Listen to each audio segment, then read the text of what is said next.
Sources close to Harry and Meghan have revealed they were shocked by Meghan's solo Paris trip. This is Meghan Markle's sickest stunt yet. I mean, other than looking like a toilet roll, Meghan Markle is contributing absolutely nothing. The fashion world was already buzzing, but Paris had no idea what was about to land at its front door. Meghan Markle's sudden solo trip to the City of Lights wasn't supposed to happen under any public radar, but secrets, as we know, rarely stay hidden. December 20th, 2025 saw the usually exclusive winter showcase of Dior erupt into chaos, not because of a missing designer, but because a woman had arrived claiming an identity that wasn't hers. The whispers started immediately. Who was this blonde figure striding confidently through the velvet rope, radiating authority that only royalty could project? Her name? The wrong one entirely. Princess Catherine, at least according to the digital guest list. Before we begin today's royal update, I want to take a quick moment. Many of you watch these videos but haven't subscribed yet, and you don't want to miss the latest developments and fascinating stories from the world of royalty. Subscribing is completely free and keeps you up to date as everything unfolds.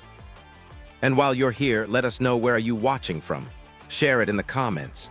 It's wonderful to see viewers joining us from around the world.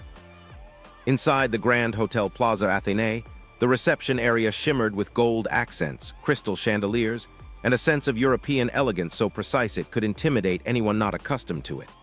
And yet, Meghan maneuvered through the crowd with the composure of someone who had rehearsed this entrance 1,000 times. She had perfected the posture, the subtle arch of the eyebrow, the delicate hand placement, an impersonation bordering on performance art. But this was no mere costume party.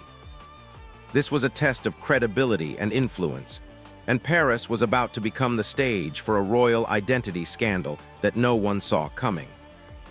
Security was briefed on name codes and access passes, but apparently the system had a fatal loophole. Meghan's use of the RPA 119 CEW code, a clearance reserved exclusively for the official royal party, set off silent alarms behind the polished walls of the event. Fashion insiders noticed anomalies immediately. Bodyguards unfamiliar with the proper protocol, a stylist whispering into an earpiece with nerves disguised as precision, and a publicist named Mavala coordinating subtle but deliberate gestures. It wasn't a fluke, it was premeditated. The first flashes went off not for her outfit, not for the sparkle of Dior diamonds, but for the audacity of her presence. As images spread online, social media ignited. TikTok, Instagram, Twitter, all platforms became arenas for speculation. Verified accounts questioned the authenticity of the guest list. Bloggers dissected video footage frame by frame, noting the discrepancy in royal posture, the slight misalignment in signature hand gestures, and the familiar, unmistakable yet out-of-place face in the front row. Within hours, the Parisian fashion elite realized that a storm was building. Catherine was, in fact, in Birmingham visiting children and attending a quiet charity function, completely oblivious to this unfolding masquerade. The leaks began trickling in. A Reddit user with insider knowledge claimed that Meghan's Paris project had been planned weeks in advance, rehearsed down to the choice of coat lining and shoe angle. Confidential sources described a meticulous playbook of entrances, exits, and media manipulation designed to create viral optics. Somewhere between whispered security briefings and champagne-fueled couture receptions, the palace received its first reports of potential breaches. Internal alarms were sounded. The implications were not just social, they were diplomatic. By the evening, Dior had made a quiet but firm decision: no further invitations. The ban was effective immediately, a rare move against someone of her notoriety. Whispers in the hotel corridors behind closed dressing rooms hinted at a growing unease. Fashion directors were concerned about brand damage. PR teams scrambled to contain the narrative. Meanwhile, the palace, alerted by preliminary internal intelligence, began a discreet review. Legal advisors were notified. This was more than a faux pas. It was a calculated incursion into a world that operated on rules Meghan had seemingly decided did not apply to her. Public perception oscillated wildly. Some hailed her audacity as brilliance, others decried it as reckless, even unethical. The media caught fire, each outlet racing to verify names, dates, and photographic evidence. Influencers uploaded side-by-side comparisons of Meghan's appearance versus Catherine's known outfits. Analysts debated her intentions, her timing, and the potential fallout for her family back home. Meanwhile, insiders hinted at more than one planned exit strategy from the event, with Mavala ensuring cameras captured every royal-approved pose. It was a performance designed to be dissected, shared, and remembered. As night fell over Paris, the first ripple of what would become a global controversy had already reached the Buckingham Palace corridors. Dior's internal emails noted unprecedented breaches of protocol. Palace aides discussed potential consequences and containment strategies, quietly acknowledging the severity of the incident. This was no ordinary fashion scandal. It was a royal identity breach, a clash of perception, privilege, and the consequences of blurred boundaries. And as whispers turned into headlines, one thing became clear. Meghan Markle's Paris trip would not remain a secret, and the fallout was only beginning. By the morning after the Paris incident, the world was awake to a new kind of scandal. The photos had already gone viral. Meghan Markle in the front row, seated with a poise reserved for royalty, yet labeled incorrectly on digital programs as Princess Catherine. Social media erupted, trending hashtags multiplying by the minute. Parisgate, royal impersonation, Meghan in Paris. Influencers dissected every movement, every smile, every tilt of the head. Analysts speculated endlessly. Was it deliberate, calculated, or just a colossal mistake? Commentators on live television panels argued about etiquette and ethics, while fashion critics debated whether the spectacle was a marketing ploy or an egregious breach of trust. Within hours, the coverage crossed continents. In London, Buckingham Palace was in an uproar. Advisors convened emergency meetings, the Queen's private secretary receiving live updates from multiple channels. Internal communications flagged the incident as both a public relations nightmare and a potential security breach. Legal teams began reviewing the implications: misrepresentation, unauthorized access, and potential breach of contracts with high-profile fashion houses. Palace aides prepared carefully worded statements, attempting to manage the narrative without escalating public scrutiny. The language was precise, deliberately neutral, but the tension behind each phrase was palpable. Behind the velvet curtains of protocol, the palace was quietly mobilizing a damage control operation. Meanwhile, tabloids thrived. The Daily Mail, The Sun, and other outlets led with bold headlines. Meghan's Paris masquerade, royal mix-up or master plan. Every frame of video, every still image became ammunition. YouTube commentators posted breakdowns analyzing posture, dress code, and security inconsistencies. Fashion bloggers, previously considered niche, suddenly became authorities on royal conduct. Podcasts ran 24-hour live commentary, interviewing former palace staff and etiquette experts who speculated about motive, intent, and fallout. Even international media picked up the story. Tokyo, New York, and Dubai were now discussing Paris, monarchy, and identity with an intensity usually reserved for global crises. The palace's internal reaction was multifaceted. While public-facing statements remained carefully neutral, private communications revealed alarm and frustration. Some aides criticized Meghan for acting impulsively, disregarding established norms, and potentially jeopardizing her family's standing. Others noted the inevitability of media amplification. Once images hit the internet, containment was nearly impossible. Security chiefs assessed how clearance protocols had been bypassed and recommended a review of future event access. Legal teams debated the possibility of cease and desist orders against media outlets that published misleading captions.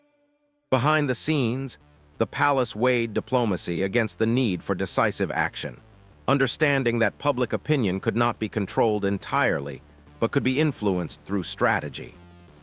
The social media storm compounded the crisis. Twitter threads dissected every angle, with users questioning whether Meghan's behavior was a desperate bid for relevance or a carefully orchestrated publicity strategy. Memes and GIFs multiplied, portraying the incident humorously or critically, fueling further debate. Instagram carousels compared her posture to official royal appearances, and TikTok creators uploaded side-by-side comparisons with Princess Catherine's known gestures. On Reddit, insider accounts surfaced, some claiming knowledge of prearranged plans, others suggesting accidental confusion, but the effect was the same. A viral narrative had formed, shaping global perception in real time. Fashion houses, including Dior, responded cautiously. Internal communications circulated acknowledging the breach but stressing decorum, avoiding direct confrontation. Invitations were rescinded for future events, but official statements remained polite, professional, and firm. Meanwhile, Meghan's PR team worked frantically to control the damage, releasing carefully curated statements emphasizing independent travel and personal engagements. Yet the timing, optics, and viral nature of the images ensured that the story could not be contained. Analysts noted that the incident had blurred the line between fashion, celebrity, and royalty in unprecedented ways. By the end of the week, the Paris incident had triggered ripple effects beyond Europe. International media was reporting reactions from politicians, cultural commentators, and royal enthusiasts alike. The palace continued monitoring, weighing potential long-term consequences on public perception, diplomatic relations, and Meghan's personal brand. While the spectacle had captivated the world, one undeniable truth emerged. The incident had exposed vulnerabilities in protocol, media strategy, and public trust. The fallout was ongoing, and no resolution was immediate. The monarchy, fashion world, and media had all been forced to confront a reality where perception, access, and identity collided on a global stage. And through it all, Meghan Markle remained a figure at the center of scrutiny, navigating a landscape she had intentionally entered, yet one that now threatened to spiral beyond control. Every image, every headline, every social media post reinforced the complex, precarious balance between visibility, influence, and consequence.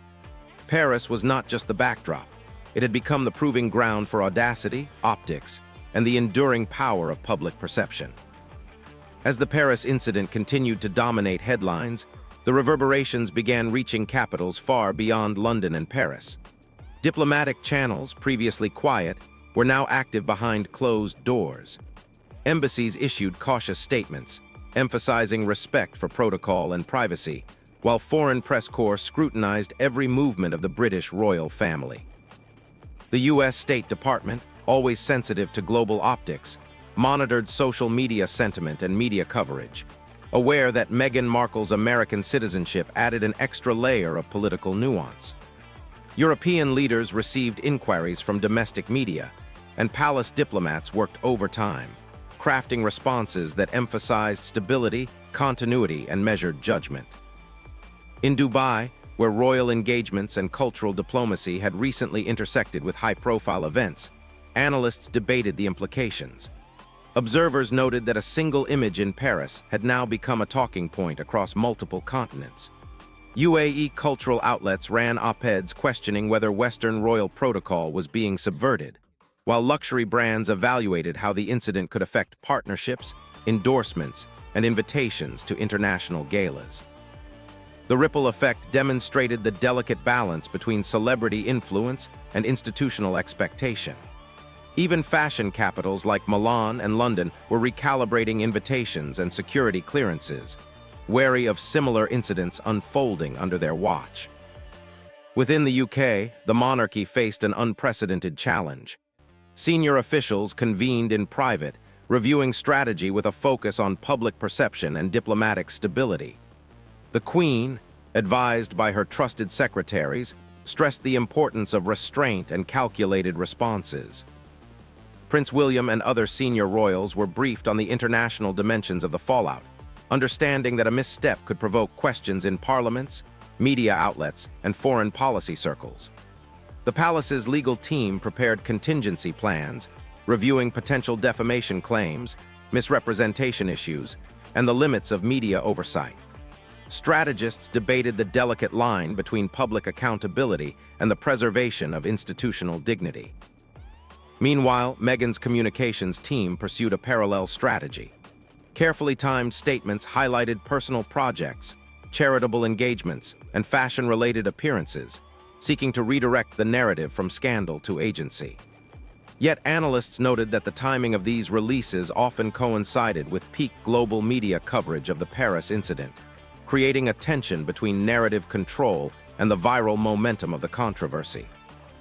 Public relations experts speculated that the duality of visibility and scrutiny might paradoxically enhance Meghan's profile, while simultaneously intensifying criticism from traditional royal observers. Across Asia, the incident sparked nuanced debate. Japanese and South Korean outlets, known for meticulous coverage of international royals, dissected both her posture and her access. Commentary suggested that while Meghan's personal brand leveraged visibility, it also challenged established hierarchies, blurring boundaries between celebrity culture and formal protocol.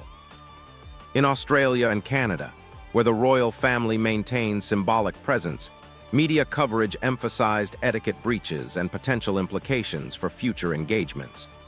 The narrative had evolved from a singular incident in Paris to a global case study in identity, privilege, and influence. Even security protocols were affected. International event planners began reviewing entry procedures, seating arrangements, and guest verification processes.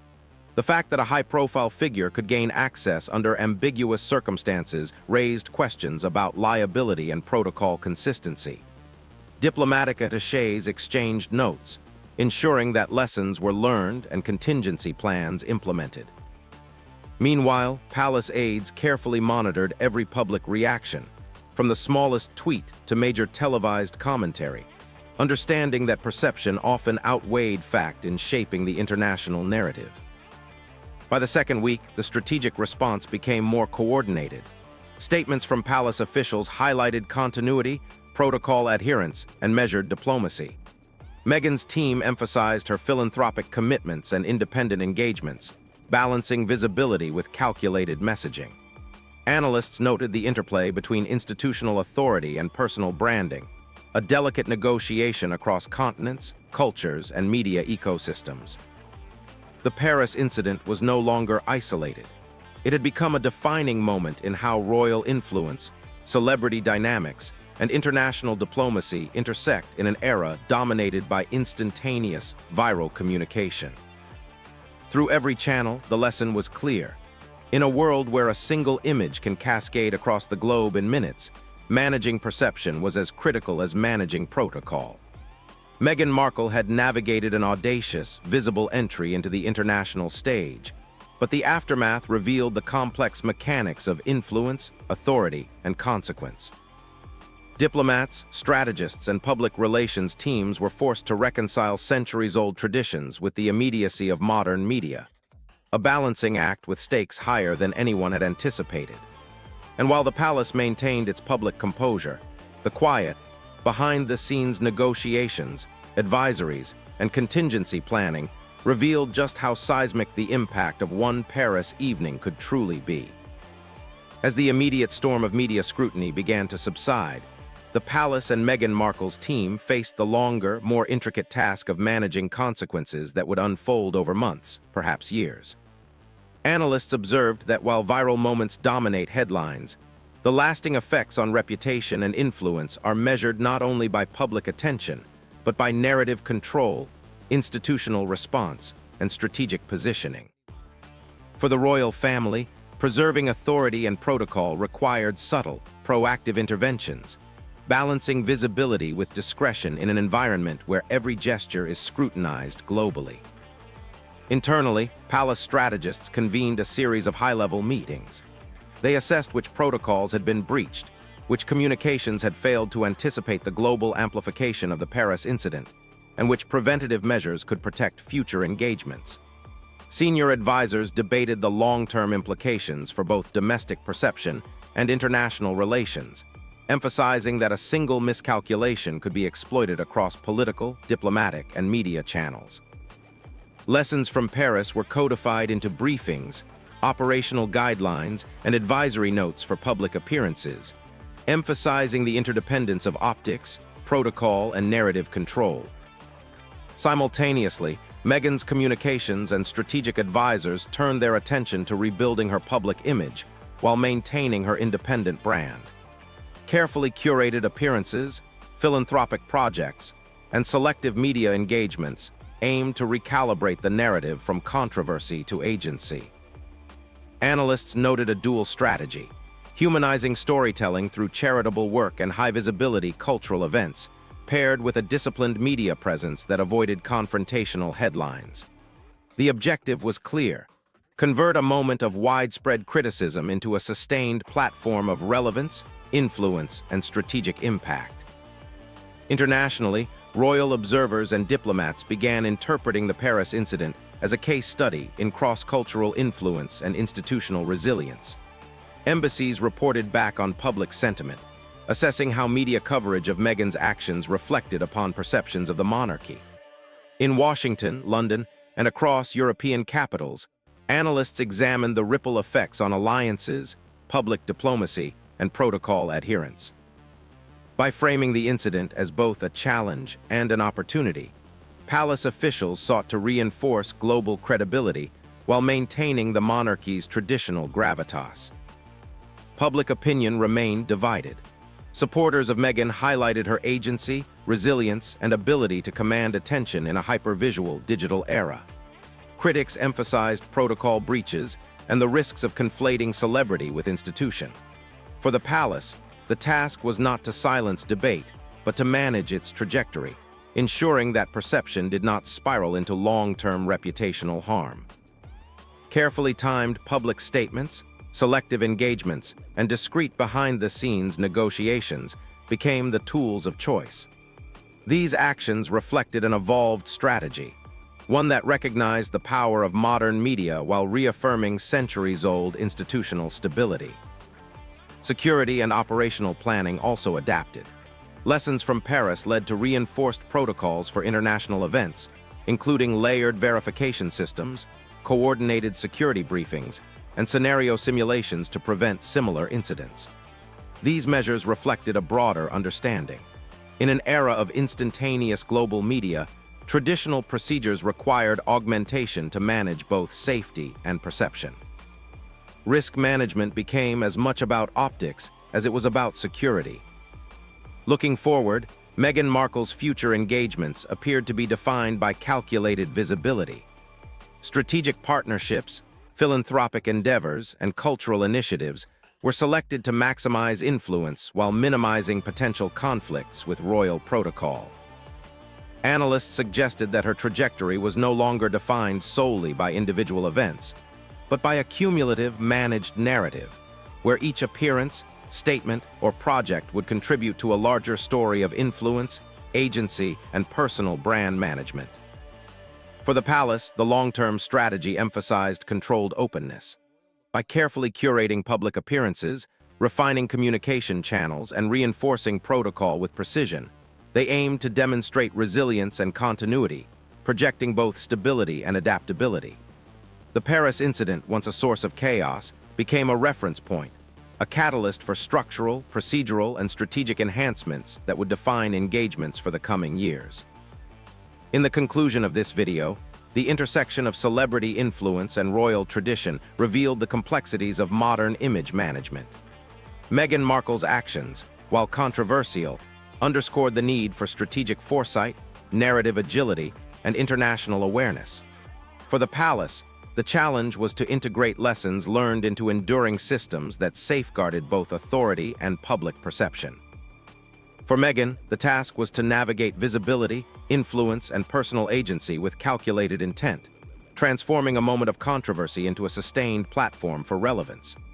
Across continents, the incident served as a case study in modern reputation, diplomacy, and the enduring power of narrative, reminding both institutions and individuals that in a globalized media landscape, every action echoes far beyond its origin, shaping legacies and reputations for years to come.